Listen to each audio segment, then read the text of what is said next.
É outro conceito, né, que é a questão dos xaropes. Os xaropes servem para tirar dinheiro do povo. Não indico gastar dinheiro com nenhum tipo de xarope.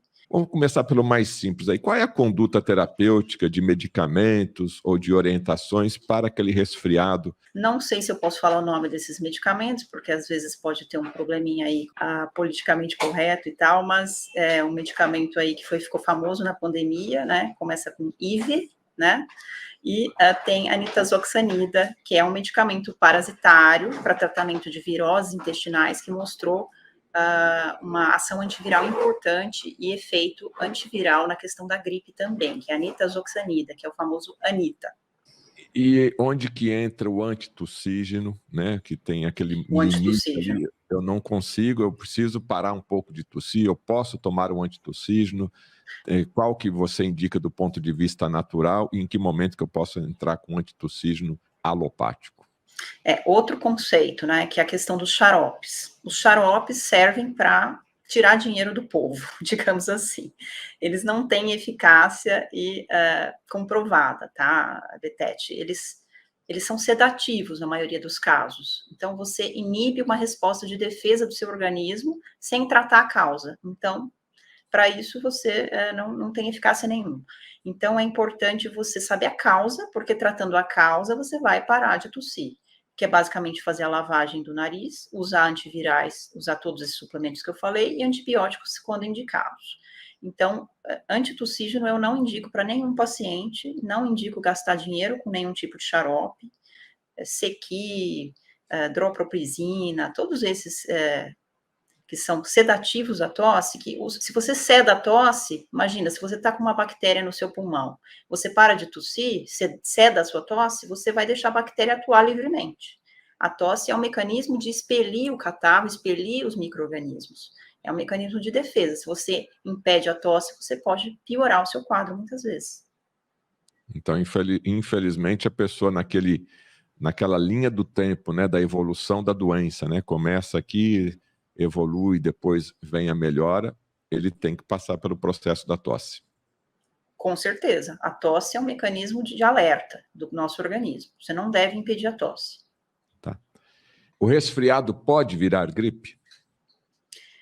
Não existe essa diferenciação. Não existe gripe leve, que no caso não existe esse termo de gripe leve. Gripe geralmente é um quadro mais grave, assim, mais intenso clinicamente com relação aos sintomas, e resfriado já é um quadro leve. Não existe essa coisa que resfriado vira gripe. Resfriado é uma doença causada por esses vírus que eu falei. Vai ter o começo, meio e fim, o resfriado. Começo, meio e fim, que geralmente tende a durar no máximo uns 3 a 5 dias, o resfriado. Já a gripe pode levar mais dias para curar, de 7 até 10 dias, mais ou menos. Então, são doenças diferentes, uma não vira a outra. Não existe resfriado grave e gripe leve. São coisas diferentes. Bom, agora, eu tenho gripe e você associou a questão da febre. Eu vou entrar num tema polêmico aqui, né?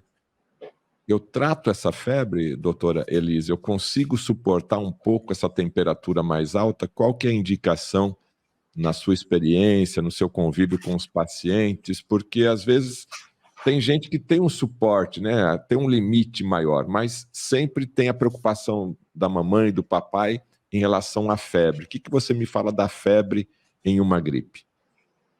A febre além de ser um marcador de que algo não está bem, né, de provavelmente alguma infecção, ela é um sintoma que a gente tem que é para a gente se defender do micro-organismo que nos atacou, né? Então, existe uma certa obsessão em baixar a febre, que eu sou um pouco contra isso. É óbvio que a gente, com crianças muito pequenininhas, a gente tem um risco de convulsão febril, que é quando a criança tem temperaturas muito altas, ela pode convulsionar. Então, criancinhas pequenininhas, a gente tem que realmente ficar mais atento a isso, tá? Mas, pessoas adultas, saudáveis, ou até mesmo com comorbidades, é bom você ter um pouquinho de febre e você tentar manter essa temperatura um pouco mais alta, porque ela vai te ajudar a combater o vírus, tá? Então, à medida que você esteja suportando esse sintoma, não é uma coisa que está te deixando muito debilitado, muito acamado, né? Às vezes a pessoa precisa fazer as coisas do dia a dia e tá com aquela febre, aquela sensação muito ruim de corpo muito quente, né? Aquela sudorese, aí vale a pena tomar um antitérmico. mas não é algo que seria uma coisa assim que, minha temperatura, a gente considera a febre acima de 37,8, deu 37,9, eu já tomo antitérmico. Então, eu costumo ser um pouco mais assim, se a pessoa está com 37,9 e está se sentindo bem, não tem por que ela tomar um antitérmico, tá? Qual é o número, né? A gente sempre era 36,5, já está 36,8 era febre, 37 também era febre. 37,8. 37,8 é o número hoje que é considerado febre, é isso? Sim, 37,8. Abaixo disso a gente fala subfebril, né? 37,5, já começa a ficar um quadro mais subfebril, mas a nossa temperatura normal varia aí de 35, né, até 37, é um valor normal, né? Bom, então se você está aí na faixa dos 37, 37,2, 37,3 aí, né? Lógico que você sempre precisa ser acompanhado por um médico, por um profissional da saúde. Então, aguenta um pouquinho aí, né? Aguenta um pouquinho. Inclusive aqui no canal do Fernando Betete tem várias lives que a gente aborda esse assunto da febre, que é sempre polêmico, né? E tem gente que mede a temperatura também embaixo do cobertor, né? Então tem que sair debaixo da coberta, esperar um pouquinho, estabilizar a temperatura e aí medir. Isso é importante, doutora Elisa. Então, como é feito o protocolo correto para mensurar a febre, para medir a febre? Qual que é a orientação? É você estar em ambiente normal, né? Não embaixo de um cobertor de lã, né? Porque às vezes, com certeza, vai aumentar a temperatura.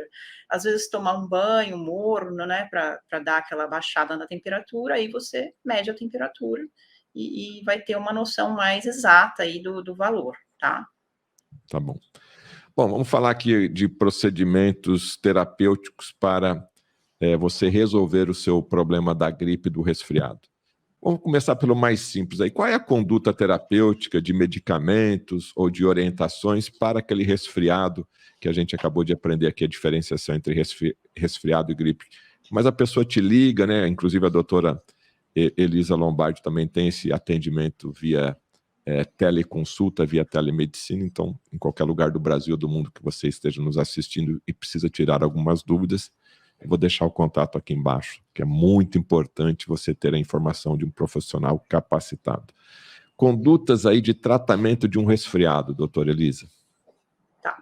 Então, assim, eu costumo, Betete, sempre ver a questão da prevenção, né? Então, pessoas que têm comorbidades, por exemplo, ou pessoas que estão frequentemente expostas a vírus, trabalhadores de saúde, por exemplo, têm suplementações que vão melhorar a sua imunidade a longo prazo, tá? E na vigência de uma infecção aguda, você pode lançar a mão também desses tipos de suplementos. E existem antivirais, né, medicamentos antivirais que devem ser usados preferencialmente nas primeiras 48 horas a 72 horas dos primeiros 2 a 3 dias da infecção, tá?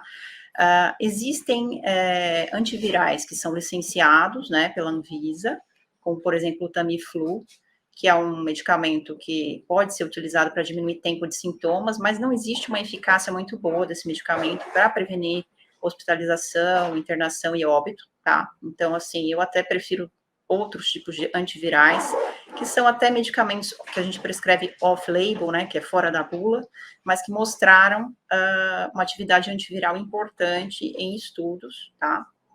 Então, a gente acaba prescrevendo.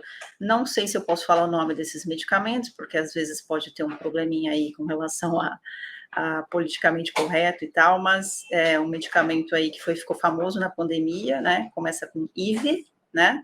E tem a nitazoxanida, que é um medicamento parasitário para tratamento de viroses intestinais, que mostrou uma ação antiviral importante e efeito antiviral na questão da gripe também, que é a nitazoxanida, que é o famoso Anita.